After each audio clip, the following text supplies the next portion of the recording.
പോലെ original text ഇതാണ് അങ്ങനെ ഒജി ഇതാണ് അത് ആ എന്നൊന്നും പറഞ്ഞിട്ട് കാര്യമില്ല. ആ okay, original text is absolutely open to interpretation. അതാണ് ഓക്കെ, ചോദിച്ചത്. Absolutely it's fascinating. നാട്യശാസ്ത്രം എടുത്തു നോക്കിക്കഴിഞ്ഞാൽ it doesn't talk about dance, it talks about dramaturgy. Okay, yes. It talks about stage and setting. പക്ഷെ അതെ.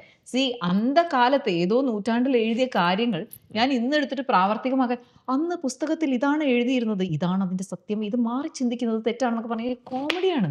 അതെ. ആരാണ് ഈ കോമഡി പ്രാക്ടീസ് ചെയ്യുന്നത്? അല്ലാണ്ട് അതെ. സി പറഞ്ഞ പോലെ ടെക്നോളജിയുടെ യുഗം വന്നു, എല്ലാം മാറുന്നുണ്ട്, ഉം. ഇതിനനുസരിച്ച് നമ്മളും മാറുന്നുണ്ട്. അല്ലാണ്ട് ഉം. സ്റ്റേജ് ഇപ്പൊ നമ്മൾ 360 ഡിഗ്രി സർക്കുലർ സ്റ്റേജ് വെച്ച് പ്രാക്ടീസ് ചെയ്ത് ഉം. ഇന്ന ദേവതകൾ ഇന്ന സ്ഥാനത്ത് എന്നൊക്കെ പറഞ്ഞിട്ടാണോ പ്രാക്ടീസ് ചെയ്യണേ? ഇന്നിപ്പോ നമ്മളുടെ അരങ്ങേറ്റം നടക്കുമ്പോൾ ഒരു സൈഡിൽ നടരാജ വിഗ്രഹം സ്ഥാപിക്കുന്നത് ഉം. ഭരതനാട്യത്തിലാണ് ഏറ്റവും കൂടുതൽ കാണുന്നത്. ഉം. അത് എന്തുകൊണ്ടാണ് നടരാജ വിഗ്രഹം സ്ഥാപിക്കുന്നത്? പണ്ട് ഇതെന്ന് പറഞ്ഞു കഴിഞ്ഞാൽ ഭഗവാന് ദേവദാസികൾ അർപ്പിക്കുന്ന ഒരു ഡാൻസ് ഫോം ആയിരുന്നു. അവിടെ ഉം. ഞാനും ഭഗവാനുമായിരുന്നു അവിടുത്തെ connection.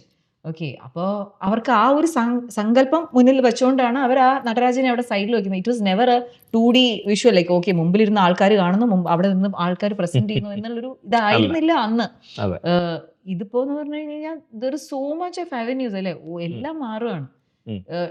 V shouldn't be misinterpreting text. അതും ടെക്സ്റ്റിന്റെ പേര് പറഞ്ഞ് വഴക്കുണ്ടാക്കുന്നവരെയൊക്കെ ഉം.